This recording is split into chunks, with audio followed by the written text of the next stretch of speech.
Chris Howard, everybody. Chris, the floor is yours. All right, great. Good afternoon to all of you.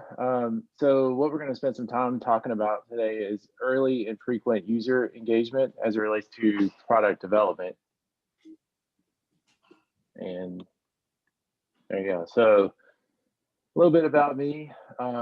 First of all, I absolutely hate that photo, but it's the only one I had to work with for today. But I started in technology back in high school. So I've had 20 plus years of experience, and most of my experience has been in technology related to product development. So, early on it was building B2B type solutions in kind of a SaaS model, and today more so with mobile apps, as you can imagine. You see this last bullet here about enjoying long walks in the park with my dog Molly. That was pretty much pre-COVID. Since Molly and I have been stuck here at home together for a while, yeah, I think we've grown tired of one another. So hopefully we'll get back to that here soon. But Slingshot's been around since 2005. We've built a lot of B2B and B2C type solutions, and we're kind of a unique blend of strategists, designers, and software developers. So, which is perfectly suited for what I'm going to talk to you about today. And I think what differentiates us from other organizations is just our heavy focus on results and metrics. So we've worked with a number of different companies here in Louisville, including Heaven Hill, Churchill Downs. Maybe you've heard of Kenmark. We do a lot of work for Pet First, which was just recently acquired by MetLife. And then we just recently completed a project for Anna Robert Lurie Children's Hospital in Chicago. And in all of that time, some of the common things that we've encountered along the way with our customers, and I think this is pretty common, especially as it relates to technology and technology-focused products. You often find that the customer is minimally involved, and probably some of you have been on some projects where that you have a stakeholder, somebody that's at the top making the decisions, and they'll tell you, hey, I know what these customers need. I know exactly what we need to build. Let's just get started. And then especially in the corporate world, you'll see a lot of focus on celebrating time and budget successes rather than did you achieve the outcome, the desired outcome. A lot of times there will be more focus on time and budget than even understanding what the true outcome is. And then there's a lot of wasted resources on what I would describe as unnecessary features. So we'll spend some time talking about that as well. And in a lot of unfortunate situations, the envisioned solution just doesn't solve the problem at hand. I can tell you that early in my career, I can think back to a few painful experiences where we invested a lot of time and money into solving a problem, and in the end just came up short. So there is an alternative to that, and it really starts with engaging and learning from your target user or customer early and often. So I'm going to talk to you about a couple of different approaches that we use at Slingshot to accomplish this. But that's if you take nothing else away from this discussion today, I would say take that. Engage and learn from your users and customers firsthand. Visualizing success. That this is, in order to visualize success, you need to have some metrics. I'll talk to you a little bit about what good metrics look like. And I think this is more difficult in the corporate world for whatever reason, but success may be not building the solution. Maybe that idea really just wasn't a great idea, wasn't good enough idea. And then last is start small. If we do that a lot with our customers, they'll come with these grand, large ideas, and what we try to do is focus them on a starting point. Building that solution over time. I can give you a couple of examples of some products that, in my opinion, came up short. And this is kind of a blast from the past. The iPod Shuffle, the third generation. I had one of these. Probably some of you had some of them. And I just took a snippet from the Apple user manual. It's kind of interesting. So, and if you did have one of these, you probably struggle with it much like I did. But the player pause, you click the center button. To advance to the next track, you double click the center button. To fast forward, you double click and hold the center button. To go to the previous track, you triple click the center button within 6 seconds of the track starting. So, I mean, obviously there's a heavy reliance on the center button. And for someone to understand it and remember how to interact with this device had to be difficult. Here's another example of a product that came up short. These are the Snapchat spectacles, which actually I read an article a couple weeks ago that these may be coming back, but they had Snapchat released these. They had a 0.08% or 0.08% of Snapchat users actually bought them. They had a shockingly low retention rate. It was about 2 weeks. And it ended up being about a $40 million loss for the company. And there were actually hundreds of thousands of these sitting in warehouses today. And then this is more of a startup idea that was out there. So this is the Betwine activity tracker. Kind of an interesting idea. You would wear this device that you see to the right here, and then you would share a link to your friends and family. And what would happen is when you were being lazy, sitting on the couch, watching football, doing absolutely nothing, it would reach out to your friends and family and let them know. And then they could send these prompts to you that would cause the device to vibrate, trying to get you to get up and move around. Interesting concept.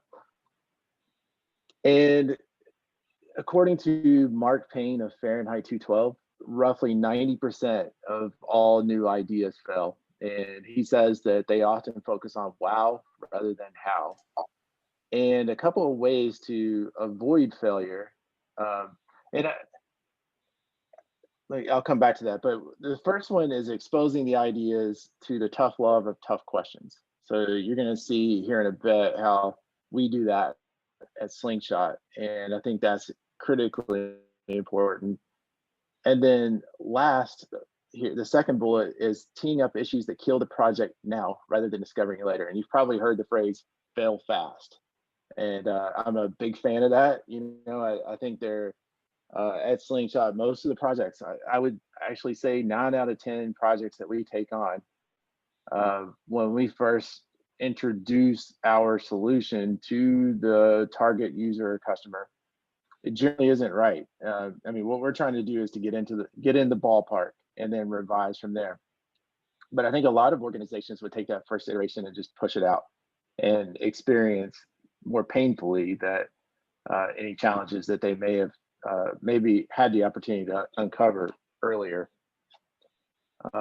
So we use the way that we develop apps at Slingshot is by incorporating in some lean principles, and some highlights of lean include early and continuous focus on user value. I'll show you in a bit how we engage. That's one of the very first things. Within 2 weeks of kicking off a project, we're actually speaking to and getting to know firsthand the people that will be the future users or the future customers. It's hypothesis driven. It's probably a word you haven't heard since college, but and I'll show you an example of that. It introduces this concept of minimum viable product, or MVP, and we'll talk a bit about how you get to an MVP here soon.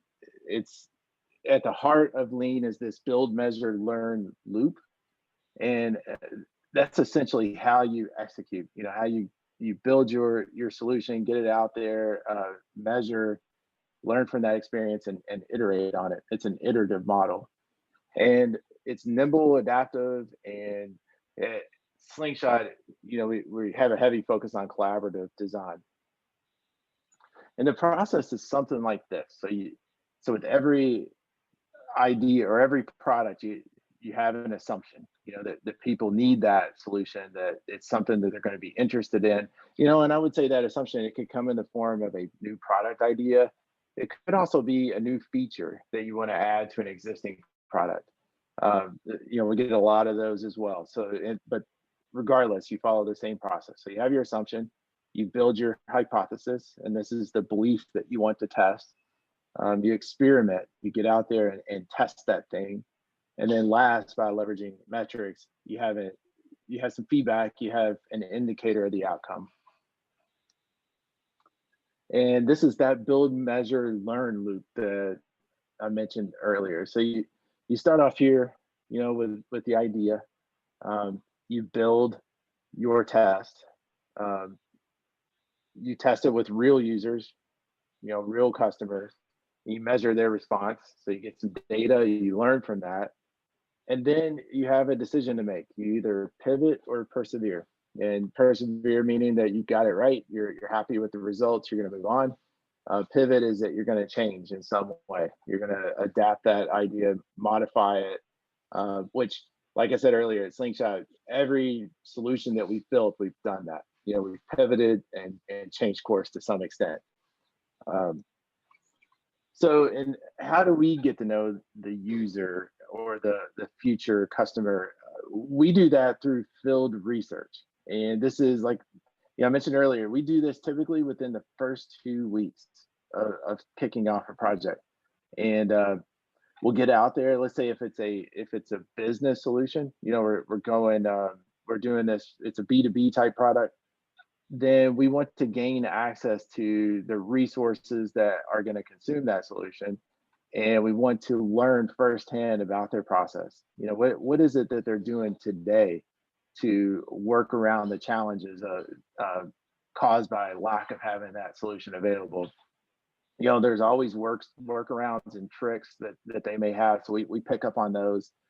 We always do these in person. So we're looking at emotions, beliefs, any distractions. I've been on a few of these where you'll sit down and you'll notice that, wow, this person is getting, somebody's walking up every 5 minutes asking a question, or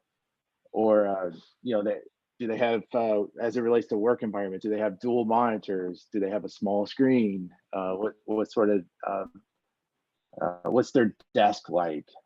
Is it cluttered? Do they have a stack of paperwork? So we're taking notes about all this stuff. And then obviously personality clues, and we want to learn about their background, the user's background. So some of the tricks that we use for this is that we always give a lot of thought. We refer to it as an interview guide. But before we go on site to engage with these people in the field, that your target users, target customers, we put together our interview guide. So, and this will contain all of the questions that we feel like we need to have answered. A lot of times it's a mix of questions related to the process, as well as questions about the background of the person that we're interviewing. And I'll show you a few examples of where that became really important. But we want to learn about the person. We want to learn as much as we can about the process.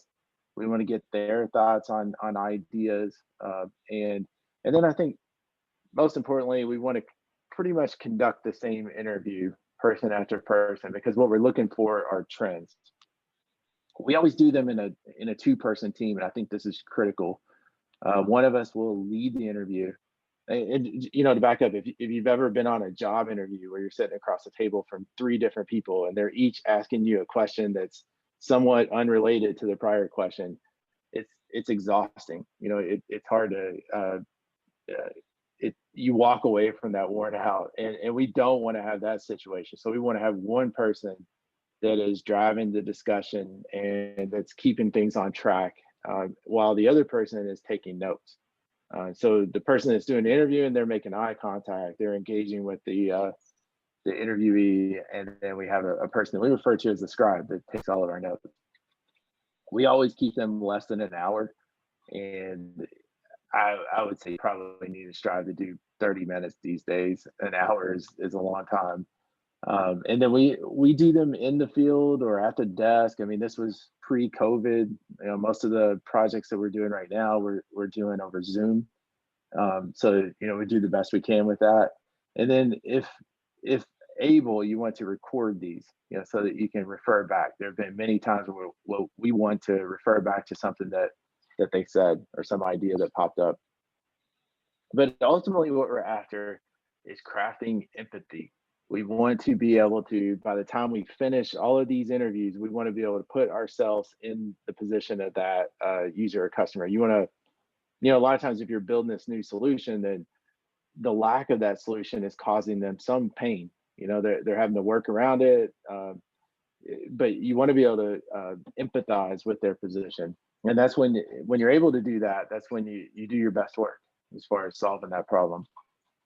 And this is what a typical project looks like for us. So after we've conducted all of our interviews, we'll sit down and start to lay out person by person, what do we hear? What were the key points that we learned from each individual? And then it never fails. We always learn something that we always learn a number of things that were very interesting that we had no idea as we were going into it. And, we actually did a claim system for MetLife a couple of years ago, and we immediately learned that we would be saving about 7,000 pieces of paper per week, which translates to 1 tree per week. It's kind of an interesting metric that we wouldn't have known had we not went on site and spent time with them. The other thing we also learned that all of their claims adjusters were previously in veterinary roles. That's pretty critical to know, because you're as you're designing the system to know what sort of background all of the people that are going to be using it, what sort of background they have. This is another project. So you see kind of a common theme. We go through a lot of post-it notes, a lot of them. So, and the other kind of point you want to, after you conduct these interviews, especially if you're going to do 10, 15 in a week, you want to get to this point as soon as you wrap up, so you don't forget something. So this board is being built as we progress through them. And in this one, we did, we built for Lurie's Children's, we built a an app that's used by doctors to determine whether or not a small kid, a baby or a toddler, if they show up to the ER, it helps to indicate whether or not their injuries could be abuse related or accident related. And by interviewing all of the doctors up in Chicago, we learned that our target customer, and this is a pretty common thing, you often go into these projects with, I think our target customer or target user is this person, and you get through the interviews and you're like, yeah, you know what, I don't think it's that person, I think it's this one. In this particular product, with this product, we learned that resident doctors are likely users of the application. And then the bullet right below that was pretty critical, especially when we were hired to build a mobile app. Phones are generally not allowed on the floor. So that was a good requirement to learn up front. And then here's another one. We did an app for the local law enforcement. If you see police working traffic, or like during the Derby here in Louisville, a lot of police get hired to provide additional security. And there's an app that we built that helps officers get out there and look for jobs and see what's posted.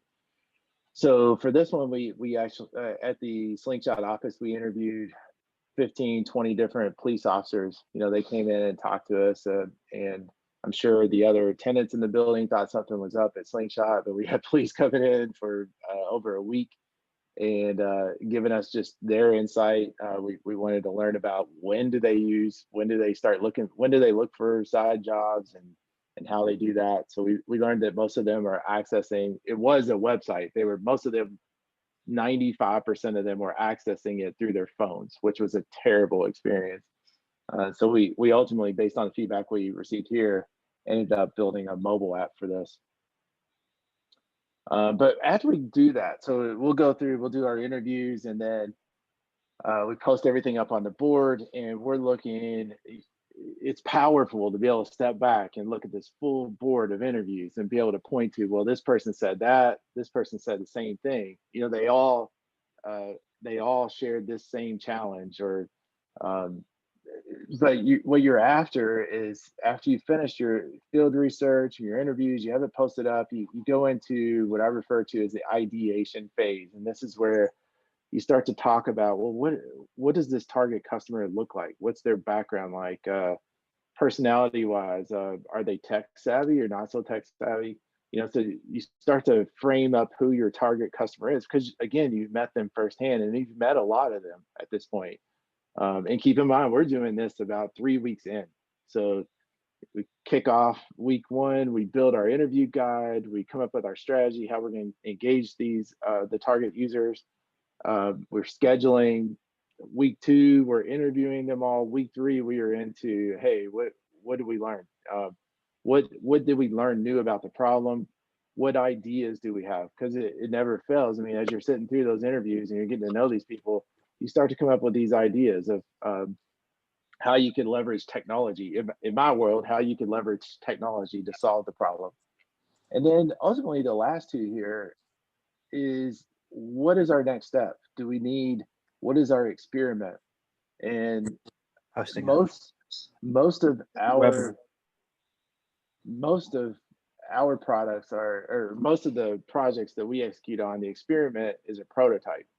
But we have had some where we've kind of stepped back and say, you know what, I don't think we're ready for a prototype yet. Maybe we do a video, maybe we do an email, push some sort of brochure out there, see how people respond to it. We've had a few like that. And then last is key metrics. What does success look like in the form of metrics? So this is an example of a persona. I'll be honest with you, we don't always do these, but they can help, if there's especially as it relates to projects that have multiples, where you have 2 or 3 different personas that you need to map out. So you can find a lot of different examples of these templates for these out there on the web. But this is an example of one that we did for Kenmark for eyewear. And then, so I mentioned that during ideation, we start to come up with feature ideas. And ultimately what we want to do is put those in the form of a hypothesis. So the hypothesis is something like, I'm building this feature for this persona, we'll achieve this outcome, and we'll know this to be true when we see this metric or this result. Now, ours look a lot more like this.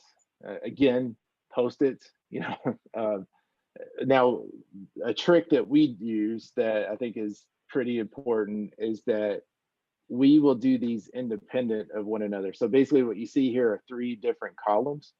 So to the left, you have your features. So we'll create a whole cloud of features. We'll just post up all these different ideas that we have. And then we'll do the same thing with business outcomes. And we'll post up all the different outcomes that we expect to see as a result of building whatever it is that we plan to build. And then last to the right are metrics. We'll do the same thing.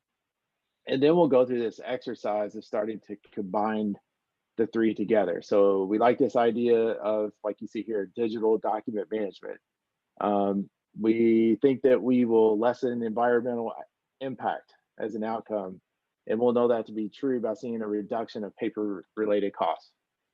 So pretty much that simple. But the challenge is when you start to assemble these, you'll end up with a feature that does not have a business outcome, a business outcome that has no feature. And so the game is plugging those gaps, or even a lot of times questioning, well, if we have this feature idea, but we have no idea what the outcome is, why are we doing it? What's the point?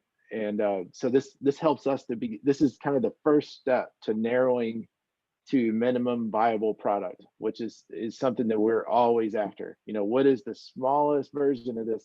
It doesn't really even have to be the smallest, but what are the most impactful features that we think we can put out in the market and get some real world tests of this idea, as quickly as possible. So this is how we do hypotheses.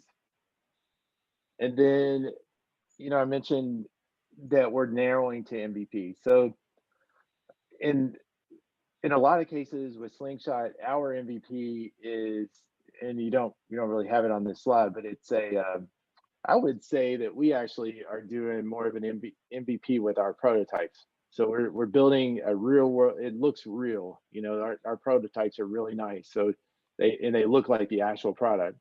And then we'll go put that in front of, that's kind of the introduction of that product idea to the target users and customers. And then we learn from that, and we'll either almost all the time we pivot from the first. It will enhance or tweak something, change it around.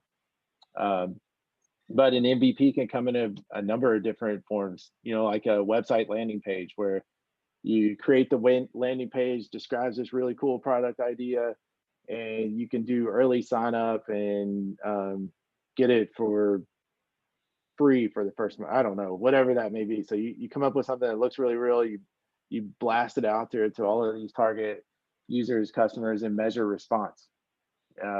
It could be an app. It could be a small version of an app. It could be a brochure. I think introductory videos are pretty cool. Actually, that's how, if you're familiar with Lean Startup, they talk a lot about Dropbox and how they got started with that, with an introductory video, and saw the response to that, and knew that they were onto something there. So MVP can come in a number of different forms. And this is another technique that we use. So at this point, we've conducted our interviews, we've conducted ideation, the first phases of it. We have our feature ideas, we've aligned them to a hypothesis, so we know what outcome to expect by building that feature. We know how we're going to measure it, and then a lot of times you still have an opportunity to kind of narrow a bit. So the way we do that is we then go through feature by feature. Again, if you can, I don't know if I don't think I have a photo of this, but you still have Post-its. So we'll go on a whiteboard, draw the 4 quadrants, and then we'll start moving the features over. And the quadrants basically represent business value to complexity to implement. And up here at the top left, you have priority 1, and that's because these are high value features that have a low complexity. So they're easy to build and have a high impact. You definitely are going to build those. Priority 2, it's rare that you can escape building an easy solution, because a lot of times if that's the case, then it's probably already built. So these are high value features that are complex, that are a challenge to implement. And then you start to get into these quadrants that priority 3, you have low value, low complexity. A lot of times you have to do some of these. And then over here at the bottom, you never do low value, high complexity. I mean, those are pretty uncommon. They're going to be costly to build, not provide a lot of value. So this is a technique that we use to narrow to MVP. And good metrics. I mean, metrics are, so with the way that we do things, I mean, metrics are critical. You need to, you have to give a lot of thought to the metrics that you define for a project. So number one, they obviously have to be easy to measure. If it's based off of, like I've seen some where, we'll get feedback like, hey, we want to measure feedback on the Apple Store. If we're getting good reviews, then great. If we're getting, so that is a challenging one to do, because I'm guilty of this. You're probably not going to hear from me as a consumer unless I love your product or I hate it, and you're more likely to hear from me if I hate it. So it's you want to avoid metrics like that. They obviously have to be quantifiable. What we mean by actionable there is that when you see this number, and I think this is probably the best judge of whether or not you have a good metric. When you see that metric, it makes you want to do something. It's you look at it, you're like, oh, I got to change that, or oh, this is great, we're on track, and they're predictive. You can count on them. So once we've gotten the tail end of ideation, is basically we've defined our features, we've narrowed to what we think is MVP, and then we're to a point where we are beginning to wireframe. So we're starting to design what that new product is going to look like, how it's going to function. And the way we do it is pretty old school, I guess. So we'll typically start off with a marker and some blank pieces of paper, and we use a technique called Design Studio that I know a lot of companies. I learned this from several years back, but it's it's a technique where you time it. So a lot of times for me, it's me and some designers and maybe a stakeholder, the person that came to you with the idea. You're sitting around the table, you have a timer. I generally set it to 5 minutes, and we focus on this one feature, or this one key feature that we want to design out. We all draw what we think it should look like. Mine usually doesn't look, I mean, the challenge is if you're sitting in a room with designers, theirs look great. Mine not so much. So you could probably pick mine for this photo, but that isn't the point. The point is to get, because you sat down and you've been through all of these interviews and you've gotten to know this problem and a feel for the challenge, and you have some ideas on how to solve it. Everybody gets an opportunity to kind of present their idea. And so at the end of that 5 minutes, we go around the table. We each present our idea, why we think it's great.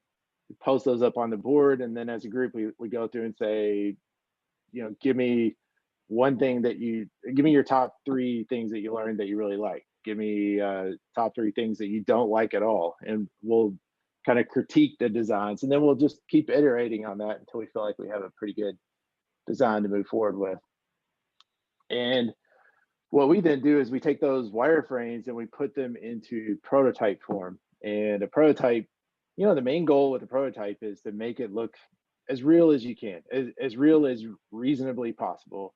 And we went to, because most of the products we're building are technology, we want to simulate the user experience. We want to be able to put it in front of that user, watch how they read through the screen, touch the buttons. We want to simulate that as best as we can. But prototypes are good so beyond just testing your user experience and that people understand it, they're great for communication and collaboration. With stakeholders, they can all see how what the real solution would look like. They're great for selling an idea. If you have this new startup mobile app concept and you have a prototype to go along with it, I mean, you could present that to people to potentially have them invest in the idea. They help you with gauging feasibility. But what they primarily do for us at Slingshot is they give us a means to test usability of the solution early and often. So it's very rare that we will design our first version of a prototype, test it, and just roll with it. Usually we're 3-4 iterations deep before we feel good, that we can move on to building the solution. Keep in mind, most mobile apps are $150,000, $200,000 development investments. I mean, they're expensive. So we're doing this before the first line of code is ever written. And so let's say you have a bad idea. We get out there, we go through the interviews, we do our prototype testing, and the feedback isn't great.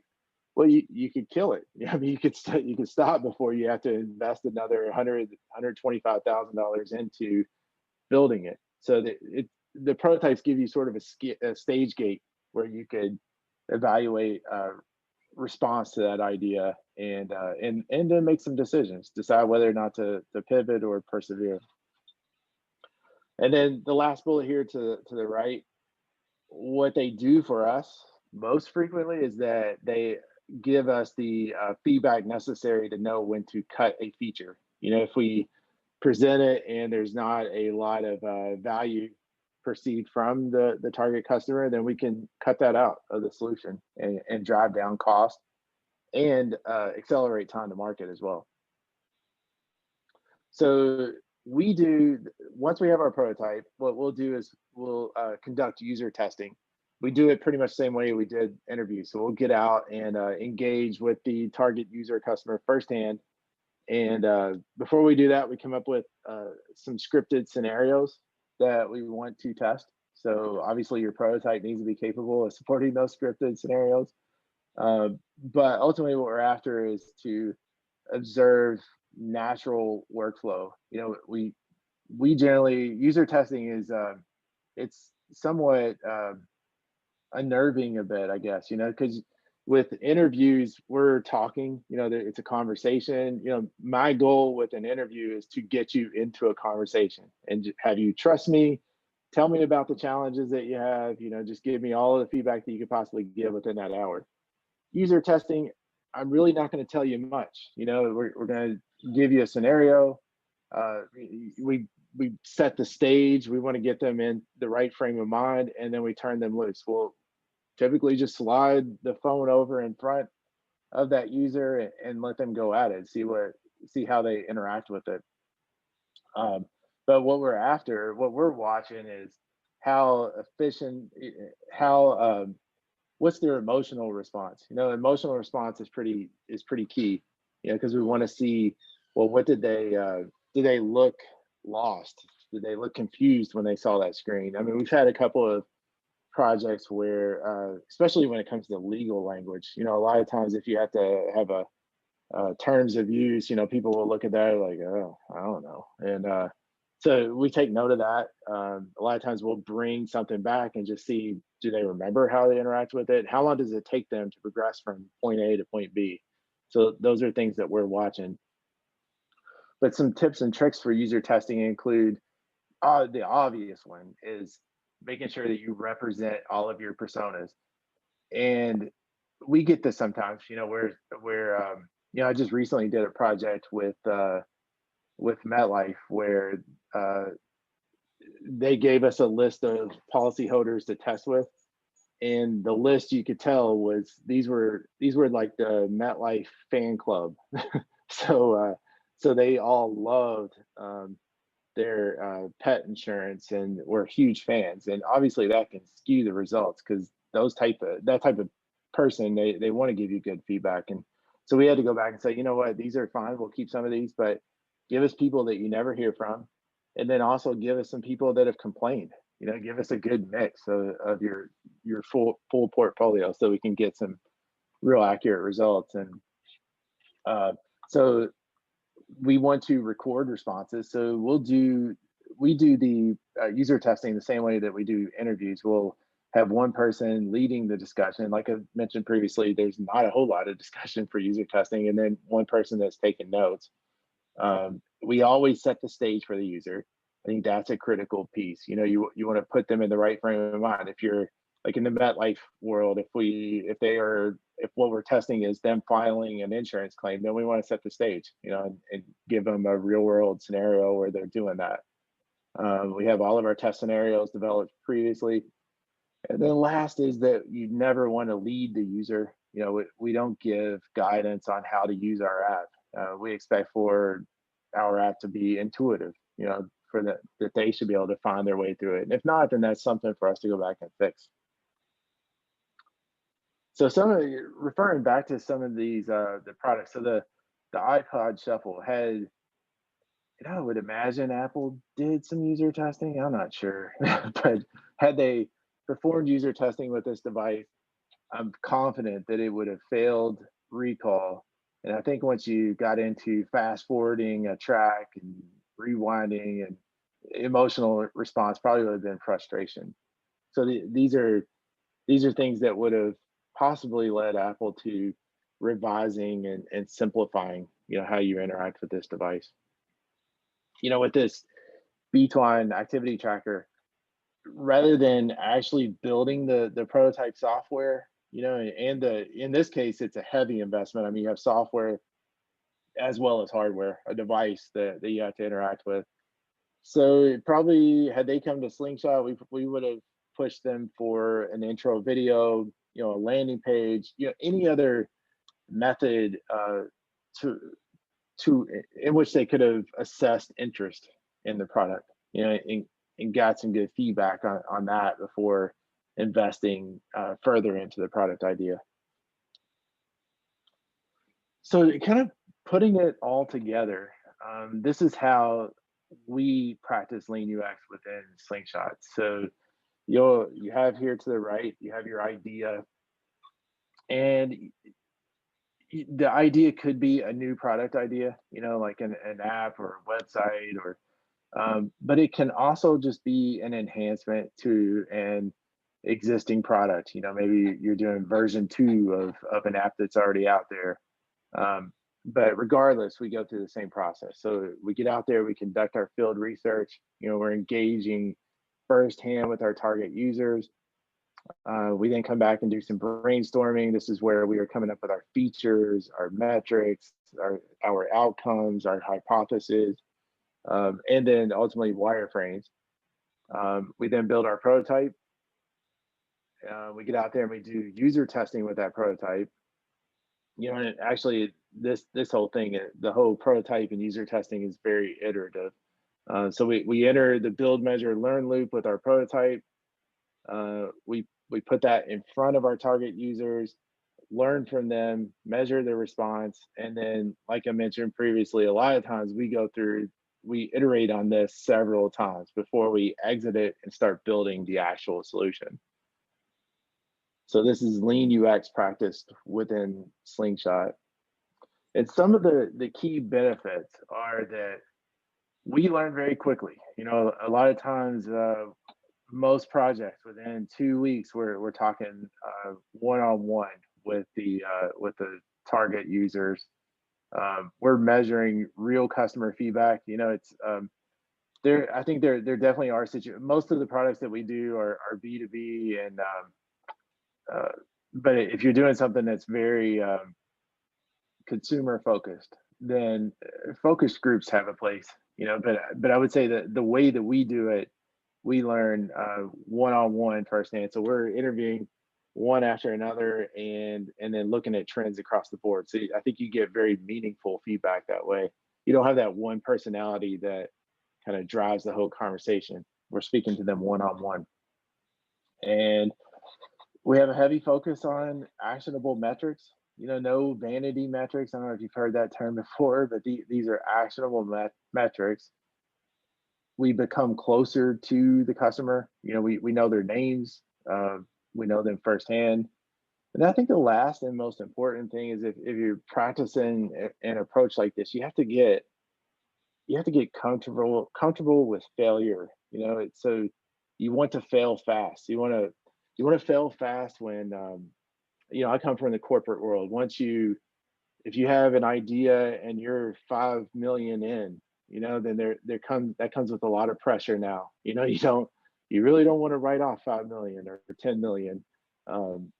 So there's a point where you become committed, and we avoid that.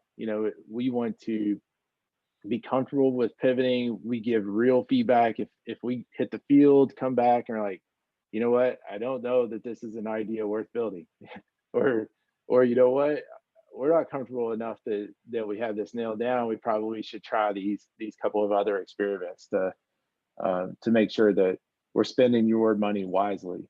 So you have to be comfortable with pivoting. And I think that's the most critical point. And with that, I don't know if anyone has any questions that I could try to answer. That was wonderful, Chris. Yeah, and that last point you just made about failing and failing often, being comfortable with failing, I think that's one of the most important pieces of this. I have a couple of comments because I think lean is my favorite topic and probably will be my favorite session of the week. So thank you so much for bringing this. I don't know if anyone's familiar with the HBO show Silicon Valley, but they've got a wonderful episode revolving. Fits perfectly. And Richard was launching his compression file software, and he had these amazing download numbers. But then they come to find out that the daily users was minimal, and it was embarrassing. And he did a test group with some real customers that were using the program, and none of them understood, number one, how to use it or what it was for.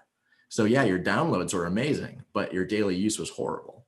And he had to explain, the whole episode was him explaining to this group until they finally got it. It took them several days worth of pizza and all that, but funny episode. But you shouldn't have to explain, just as you mentioned, how to use your product. It should be easy to follow. UX should be pretty simple. And then you mentioned another point about phones on the plant floor. My background is from manufacturing. I managed between 30 and 60 forklift drivers.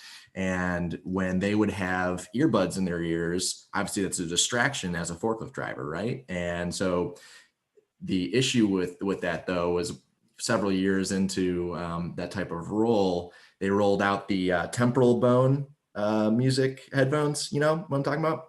And Yeah. so they would complain to me when I would, either write them up or talk to them about not using that. They said, "Well, I don't have anything in my ears." And the whole purpose of managing expectations, number one, understanding your boundaries and your constraints, number two, when developing a product, if they had just asked one more time, why, doing your root cause analysis of why do we not want anything in your ears, it's to limit distractions. It's not so that you don't listen to music. Asking one more time, why don't we want you to listen to music? Oh, it's because we don't want you to be distracted while driving a very dangerous piece of machinery. So understanding and utilizing that root cause analysis is super important. We don't want them listening to music and potentially injuring somebody. So knowing your constraints is super important. My question was going to be around MVP rollout, but I think you pretty much nailed it towards the end of who gets the product. And I think you're managing or dealing with mostly customers within a company, not that's, do they roll those MVPs out to their customers too?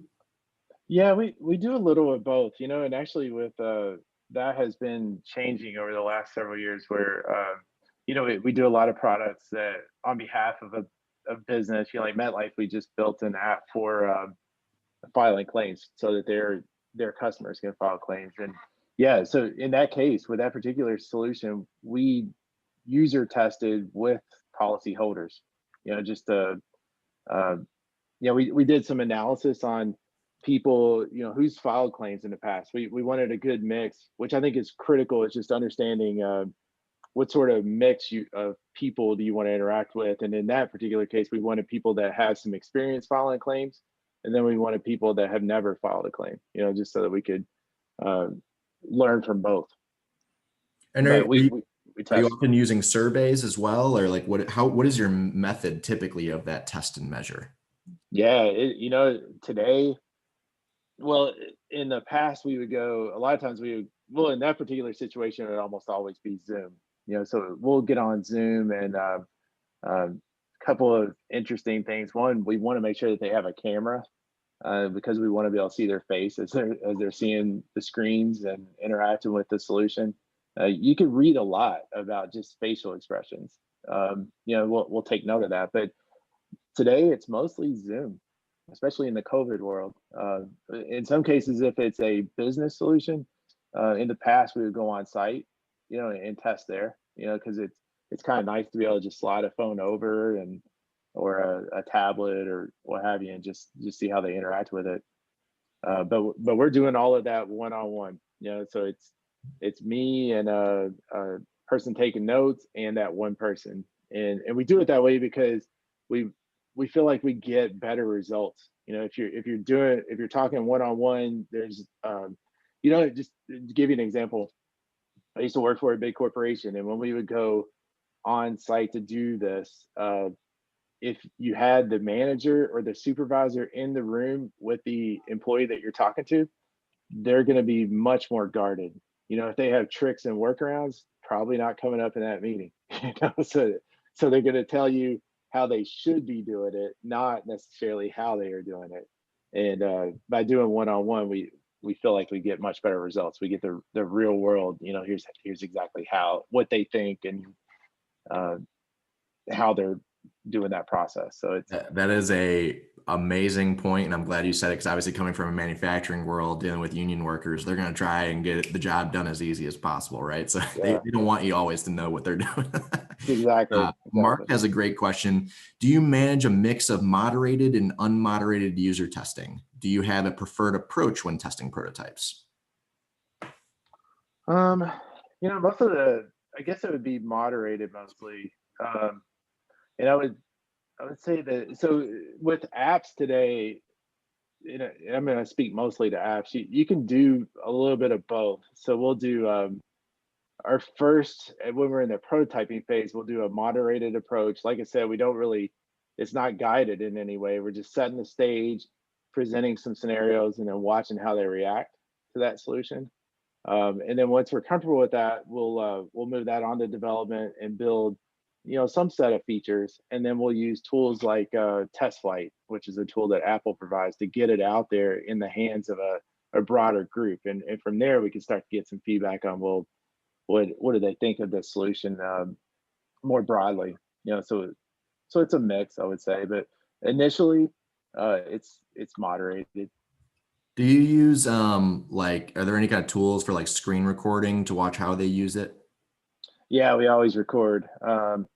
So some of the tools that we use, obviously you can record through Zoom, and it's nice because you can get, what we like to be able to do is see where they are on the screen and then see the video, be able to see their face and what sort of emotion they're experiencing at that point in time. So Zoom is great for that. It's pretty much the only tool these days with COVID. So, and then as far as the prototyping in the technology world, there's a bunch of them. There's a bunch of technology tools. We happen to use Envision for prototyping. Envision. Okay. Uh-huh. Awesome. Thank you for that, Mark. Thanks, Chris, for that answer. Any other questions for Chris? And feel free to unmute yourself if you'd like as well.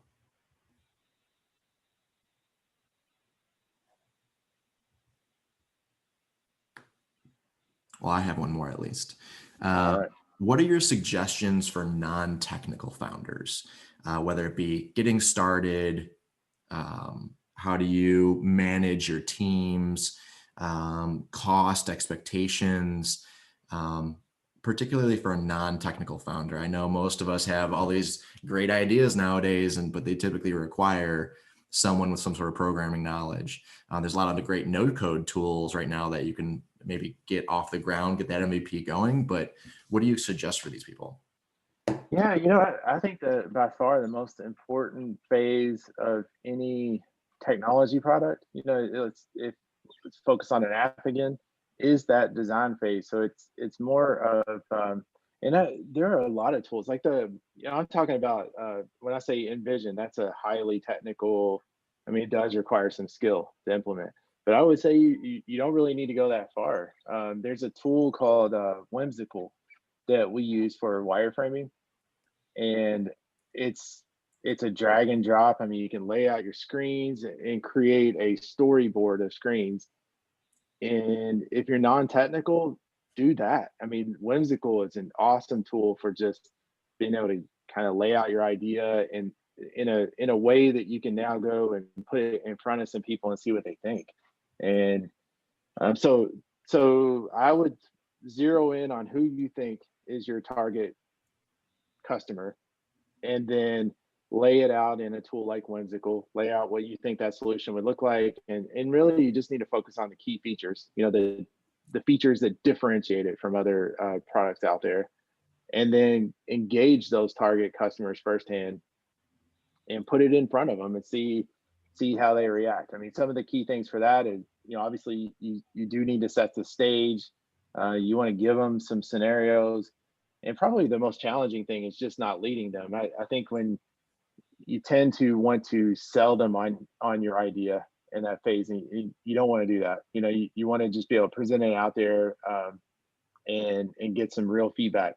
The trick to that though is that if you introduce, a lot of times, even if you introduce yourself, I'm the founder, I have this idea, I want to see what you think about it, then you've already kind of destroyed that test, because a lot of people now they're like, oh, this is that guy's idea.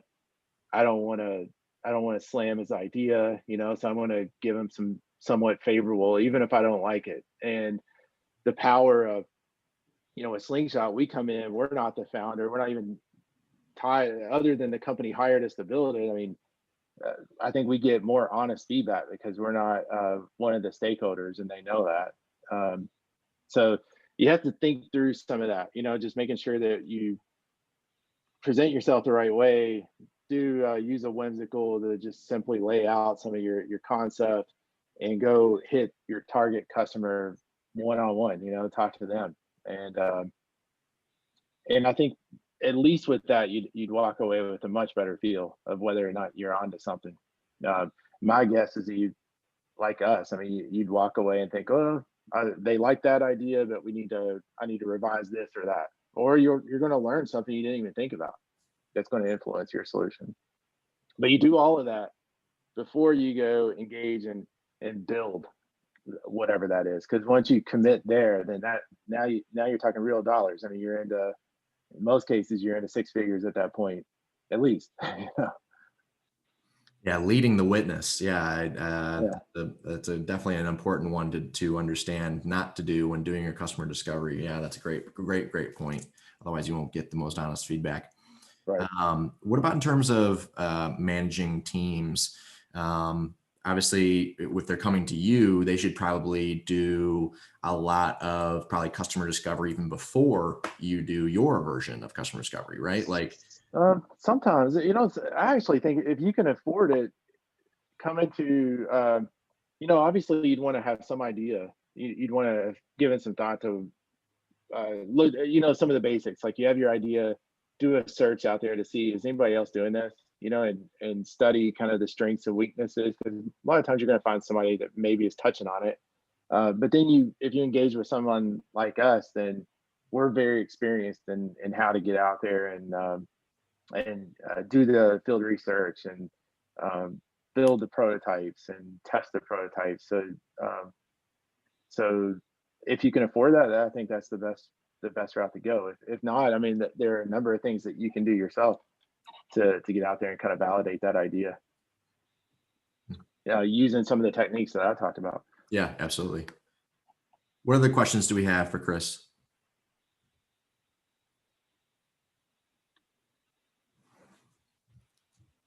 Awesome. I'm gonna go ahead and hit stop.